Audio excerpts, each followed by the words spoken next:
Mis padres me obligaron a renunciar a mi beca universitaria para que mi hermano necesitado pudiera ir en mi lugar. Un hijo necesita más apoyo, dijeron. No sabían que yo había encontrado mis papeles de adopción y estaba a una llamada de conocer a mis padres biológicos, que resultaban ser millonarios. Mi nombre es Elena, y en mi familia, yo era la hija invisible. No de una forma maliciosa o cruel, sino de una manera mucho más agotadora. Era la hija competente. La hija que sacaba buenas notas sin que se lo pidieran, la que nunca se metía en problemas, la que trabajaba a tiempo parcial desde los 16 años para sus propios gastos. Era la hija por la que mis padres, Marta y Roberto, nunca tenían que preocuparse, y porque nunca tuvieron que preocuparse por mí, simplemente, no lo hacían. Toda la reserva de preocupación familiar estaba destinada a mi hermano menor, Daniel. Dani era un caso de estudio en potencial sin explotar. Era encantador, creativo y perpetuamente perdido. Cada pocos meses, tenía una nueva pasión que requería una nueva y costosa inversión de mis padres, un equipo de DJ de última generación, una cámara profesional para su efímera carrera como fotógrafo, un viaje a la India para encontrarse a sí mismo. Cada una de estas fases terminaba de la misma manera, con el equipo acumulando polvo en el garaje y con Daniel necesitando ser rescatado de alguna deuda o de una mala decisión. Mis padres no lo veían como un fracaso. Lo veían como una búsqueda. Tu hermano es un artista, Elena, me decía mi madre con frecuencia. Su camino no es tan lineal como el tuyo. Él siente las cosas más profundamente. Lo que yo sentía profundamente era el peso de la hipoteca de mis padres, que yo sabía que a veces luchaban por pagar mientras financiaban la última búsqueda de Dani. Mi camino lineal había culminado en un logro del que estaba inmensamente orgullosa. Después de años de estudio incansable, había conseguido la beca al mérito de la Universidad Nacional, una beca completa de 4 años para estudiar ingeniería, mi sueño. Era mi billete de salida.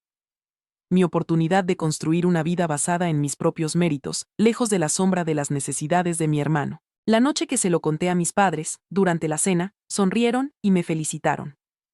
Siempre hemos sabido que eras una chica lista, hija, dijo mi padre. Pero la celebración duró exactamente 5 minutos. La conversación, como siempre, giró inevitablemente hacia Daniel. Resultó que Daniel, después de abandonar la carrera de artes plásticas, había decidido que su verdadera vocación era la arquitectura. Y, por una asombrosa coincidencia, la misma universidad que me había otorgado la beca completa tenía el mejor programa de arquitectura del país. Un programa increíblemente caro y competitivo. Durante las siguientes semanas, la atmósfera en casa se volvió pesada. Oía a mis padres susurrar por las noches. Veía a mi madre mirando folletos de préstamos estudiantiles con el ceño fruncido. Daniel, por su parte, de repente estaba lleno de un nuevo propósito, dibujando planos de edificios imaginarios en la mesa de la cocina y hablando de Le Corbusier como si fuera un viejo amigo. La conversación que lo cambió todo ocurrió un domingo. Me llamaron al salón. Mi padre, mi madre y Daniel estaban sentados en los sofás, con expresiones tan serias que parecían una junta directiva a punto de anunciar despidos. Elena, cariño, comenzó mi madre, su voz era suave y suplicante. Sabemos lo mucho que has trabajado por la beca y estamos increíblemente orgullosos de ti. Eres una inspiración. Pero, añadió mi padre, y esa palabra aterrizó en la habitación como una piedra. Hemos estado mirando nuestras finanzas, y simplemente, no podemos permitirnos pagar la matrícula de Daniel en la universidad. Es imposible. Entiendo, dije yo. Es una carrera cara. Quizás Dani podría empezar en un instituto comunitario o buscar becas como hice yo. No hay tiempo para eso, me interrumpió mi padre. Las solicitudes se cierran la semana que viene. ¿Y él? Él realmente ha encontrado su pasión esta vez, Elena. Podemos verlo en sus ojos. Miré a mi hermano. En sus ojos yo solo veía el reflejo de su propia ambición despreocupada. Entonces, ¿qué vais a hacer?, pregunté, aunque una sensación helada de pavor ya empezaba a formarse en mi estómago. Hemos estado pensando, dijo mi madre, retorciéndose las manos. Tu beca es un logro increíble. Demuestra que puedes conseguir lo que te propongas. Eres fuerte, independiente. Podrías tomarte un año sabático, trabajar, ahorrar. Podrías volver a solicitarla el año que viene. Eres tan inteligente que seguro que la volverías a conseguir. Me quedé mirándola, incapaz de procesar la monstruosidad de lo que estaba sugiriendo. ¿Me estáis pidiendo que renuncie a mi beca?, susurré. No te lo estamos pidiendo, hija, dijo mi padre, su voz se volvió firme, la de un hombre que ha tomado una decisión ejecutiva. Te estamos diciendo que es lo que hay que hacer por la familia. Un hijo, un hombre, necesita más apoyo para establecer su futuro. Tú ya tienes las herramientas para salir adelante. Tu hermano te necesita. La familia te necesita. La injusticia era tan pura, tan descarada, que me dejó sin aire. Miré a Daniel, esperando, rezando para que interviniera, para que dijera que era una locura. Él simplemente me miró con una expresión de súplica. Por favor, Elena, susurró. Es mi sueño. Mi sueño, al parecer, era prescindible. Esa noche, no lloré. Hice algo mejor. Hice lo que siempre hacía cuando me sentía perdida. Empecé a ordenar. Empecé por el ático, un lugar polvoriento lleno de cajas de recuerdos olvidados. Necesitaba un espacio físico que poner en orden para poder ordenar el caos de mi mente. Fue allí, en el fondo de un viejo baúl de mi madre lleno de ropa de bebé y anuarios escolares, donde la encontré. Era una caja de zapatos vieja, atada con un cordel. Dentro no había zapatos. Había un fajo de papeles amarillentos. Cartas, fotografías, y un documento oficial, doblado. Lo desdoblé bajo la luz tenue de la bombilla del ático. Era un certificado. Un certificado de nacimiento. Mi certificado de nacimiento. Y en la casilla destinada al nombre del padre, había una palabra que no entendí. Desconocido. Y en la parte inferior, otro documento grapado. Unos papeles oficiales con un sello. Eran mis papeles de adopción. Firmados un año después de mi nacimiento por Marta y Roberto Reyes. Mis padres. Mis padres adoptivos. El mundo se inclinó sobre su eje. Las letras en el papel amarillento parecían flotar ante mis ojos. Acta de adopción final. Roberto Reyes y Marta Reyes. Y mi nombre, Elena. No era su hija. Era su elección. Y la ironía de ese pensamiento casi me hizo reír. La familia que me exigía el sacrificio definitivo, la que me pedía que quemara mi futuro para calentar el de mi hermano, no estaba unida a mí por la sangre que tanto parecían valorar, sino por un trozo de papel guardado en una caja de zapatos. Me quedé en el ático durante horas, releyendo los documentos, tratando de encajar las piezas de una vida que de repente se sentía como un rompecabezas ajeno. El dolor que esperaba sentir no llegó. En su lugar, sentí una extraña y profunda calma. Una liberación. El peso de la obligación familiar, una carga que había llevado sobre mis hombros desde que tenía memoria, se desvaneció. El deber que sentía hacia ellos, hacia mi hermano, se había basado en la premisa de la sangre y la ascendencia compartida. Y esa premisa, acababa de descubrir, era una mentira. Mi decisión, cuando finalmente bajé de ese ático al amanecer, ya no era una decisión. Era una certeza. Los encontré en la cocina, tomando café, actuando como si la ejecución de mi futuro fuera un asunto ya zanjado. Me miraron con una mezcla de lástima y expectación. Buenos días, dije, mi voz sonaba clara y firme. Me serví una taza de café, mis manos no temblaban. Elena, cariño, empezó mi madre. Sabemos que es difícil, pero has tomado la decisión correcta por la familia. He pensado mucho en vuestra propuesta, le interrumpí, mirándolos directamente a los ojos. Y he decidido que no voy a renunciar a mi beca. Iré a la universidad en otoño, como tenía planeado. El silencio que siguió fue absoluto. Mi padre dejó su taza con un golpe seco. ¿Qué has dicho? He dicho que no voy a sacrificar mi futuro, repetí, cada palabra era precisa y deliberada. Mi beca es el resultado de mi trabajo, y la voy a aceptar. Lo siento por Daniel, pero tendrá que encontrar su propio camino, como he hecho yo. Insolente, espetó mi padre, su rostro enrojeciendo. Después de todo lo que hemos hecho por ti, te hemos dado un hogar, comida, una educación, ¿y así es como nos pagas, con este egoísmo? Estoy agradecida por todo lo que me han dado, respondí, mi calma desquiciándolo. Y la mejor forma de demostrar esa gratitud es aprovechando la oportunidad que me he ganado para tener un buen futuro. Un futuro que no estoy dispuesta a regalar. Estás arruinando la vida de tu hermano, gritó mi madre, las lágrimas empezando a brotar. Él te necesita. La familia te necesita. Mi futuro también importa, dije simplemente. La decisión está tomada. Me di la vuelta y salí de la cocina, dejando atrás a dos personas que se enfrentaban a algo que nunca antes habían experimentado. Su hija invisible, de repente, se había negado a desaparecer. Las siguientes semanas fueron una guerra fría. Me trataban con una distancia glacial. Daniel ni siquiera me miraba.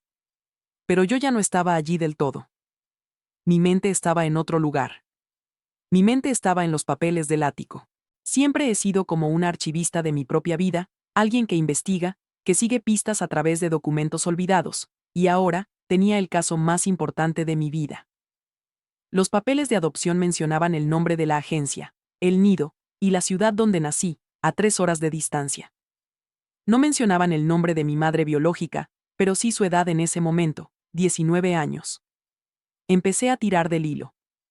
En mis horas libres, investigaba. Descubrí que, el nido, había cerrado en los años 90, pero sus archivos habían sido transferidos a los registros estatales. Presenté una solicitud formal, como adoptada, para acceder a mi expediente original, un proceso que podía llevar meses. Mientras esperaba, empecé a buscar en los archivos de periódicos digitalizados de la época de mi nacimiento en esa ciudad. Buscaba noticias, anuarios escolares, cualquier cosa. Buscaba a una chica de 19 años que podría haber desaparecido del radar durante un tiempo.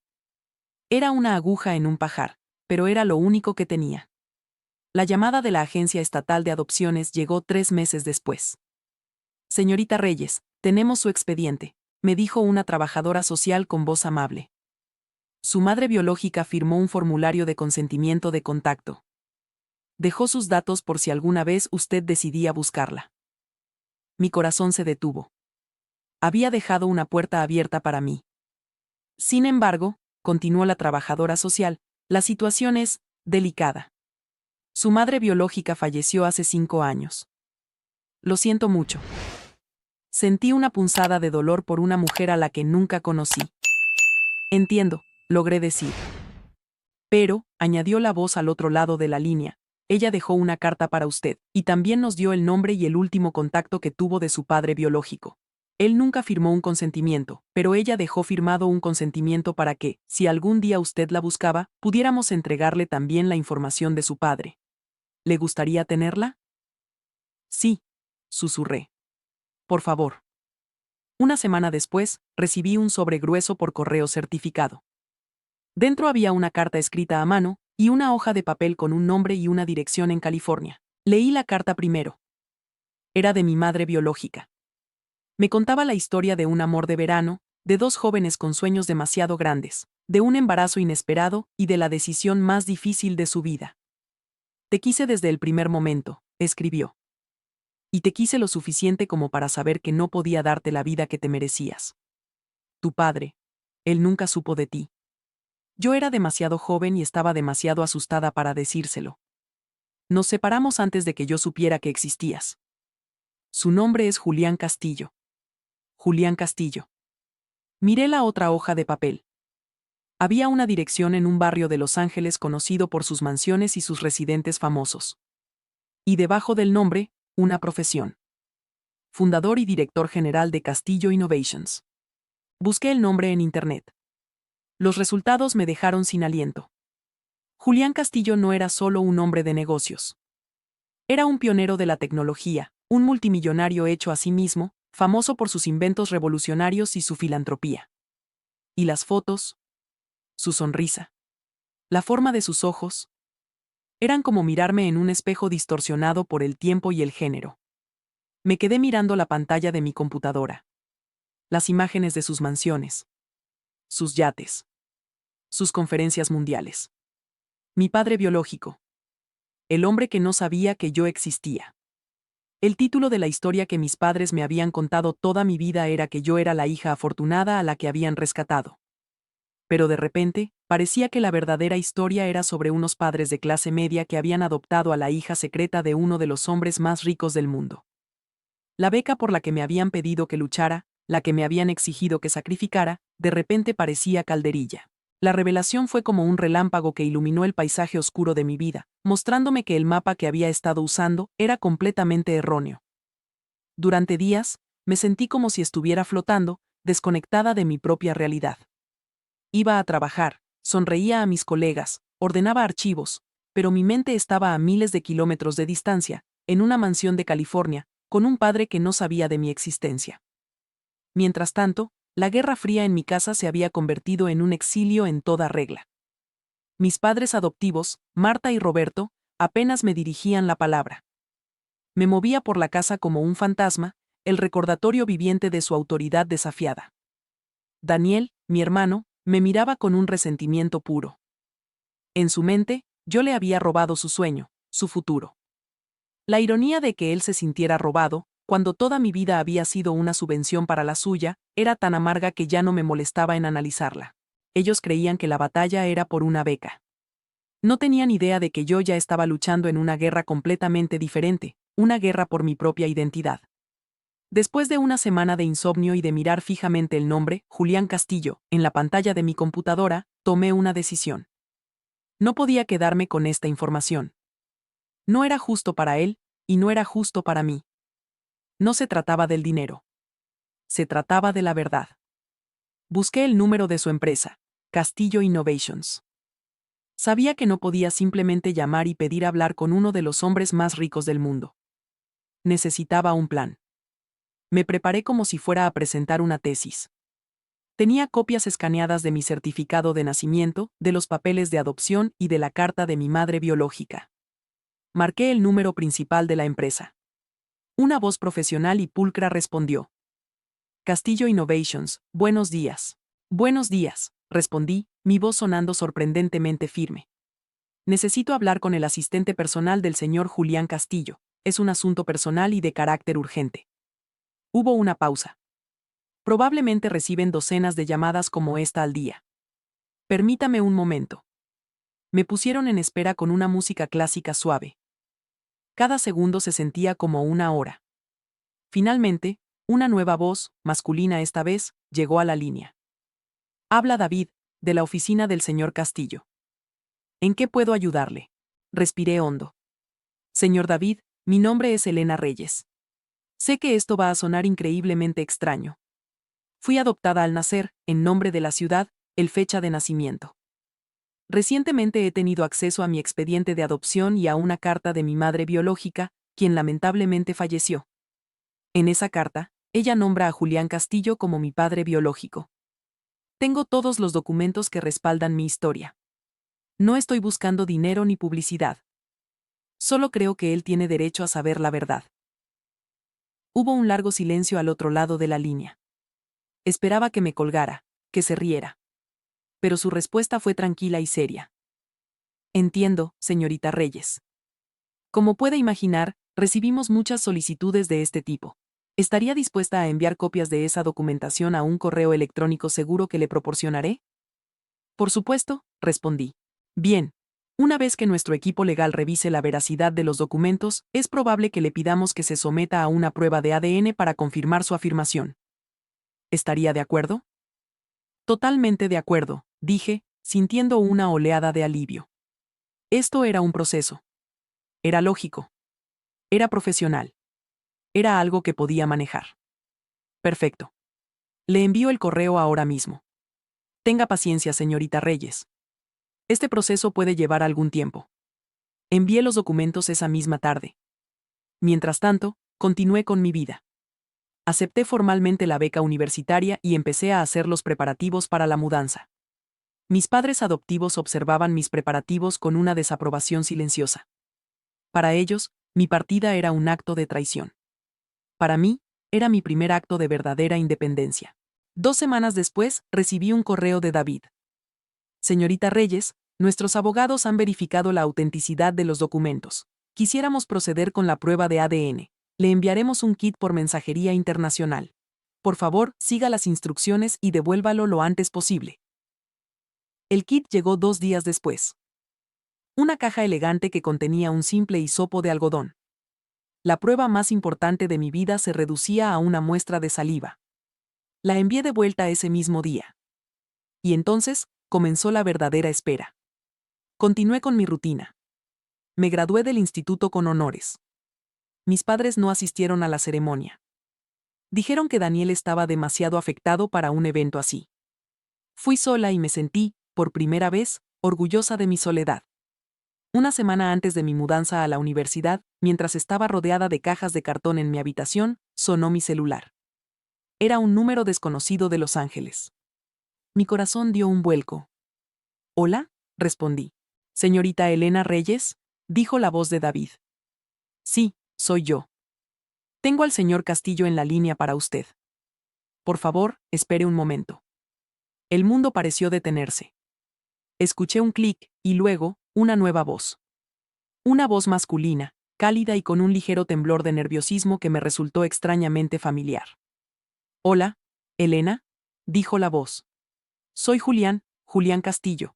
Recibimos los resultados de la prueba de ADN esta mañana». Hizo una pausa, y yo contuve la respiración. «Son concluyentes», continuó. «Eres mi hija. Parece que tenemos mucho de qué hablar». Sostuve el teléfono con tanta fuerza que mis nudillos se pusieron blancos. Las palabras que había esperado oír, que había temido oír, finalmente estaban aquí. «Eres mi hija». No era una acusación ni una carga, sino una simple declaración de un hecho que había estado oculto durante 18 años. «Hola Julián», logré decir, mi voz apenas un susurro. «No tienes idea de cuánto tiempo». «No, eso no es verdad», se corrigió a sí mismo, y pude oír la emoción en su voz. «No tenía idea de que existías hasta hace 3 semanas, y desde entonces, no he pensado en otra cosa». Me contó su versión de la historia, que coincidía perfectamente con la de mi madre biológica. Un romance de verano, 2 jóvenes idealistas, una separación forzada por las circunstancias y la distancia. Nunca supo que ella estaba embarazada. «Tu madre era una persona increíble, Elena. Era brillante y apasionada. Y si tú eres la mitad de la mujer que ella fue, entonces soy el padre más afortunado del mundo». Hablamos durante casi una hora. Me preguntó sobre mi vida, sobre mis sueños, sobre la beca de ingeniería. Cuando le conté la situación con mis padres adoptivos, y cómo el descubrimiento de los papeles había sido la catalizadora de mi decisión, se quedó en silencio por un momento. «Hicieron algo terrible al pedirte que sacrificaras tu futuro», dijo con una firmeza tranquila. «Pero te dieron un hogar. Te criaron.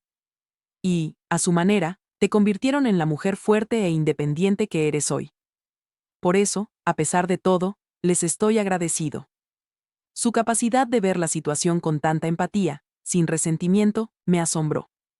«Quiero conocerte, Elena», continuó. «Quiero ser parte de tu vida, si me lo permites. No para reemplazar a nadie, sino para ocupar el lugar que me corresponde. Mi avión privado estará en tu ciudad mañana por la mañana. Quiero que vengas a Los Ángeles. Quiero que veas tu otro hogar». La oferta era tan monumental, tan fuera de la escala de mi realidad, que solo pude reír. «Me encantaría», respondí. 1 año después, mi vida era un universo diferente. Pasé ese primer verano en California, conociendo a Julián. Descubrí que compartíamos el mismo humor irónico, la misma mente lógica y una pasión por resolver problemas. Él no intentó comprar mi afecto con lujos, aunque me mostró ese mundo con naturalidad. En cambio, me dio algo mucho más valioso: su tiempo, su historia y su apoyo incondicional. Cuando empecé la universidad en otoño, él estaba allí para ayudarme a mudarme, actuando como cualquier otro padre orgulloso. Mi beca, que había sido mi único billete de salida, ahora era simplemente la guinda del pastel, un logro del que estaba orgullosa por derecho propio. Mi relación con mi familia adoptiva también cambió. Después de mi partida, el silencio y la distancia les obligaron a reflexionar. 1 mes después de mi mudanza, recibí una carta de mi madre adoptiva. Estaba llena de remordimiento y, por primera vez, de una disculpa sincera.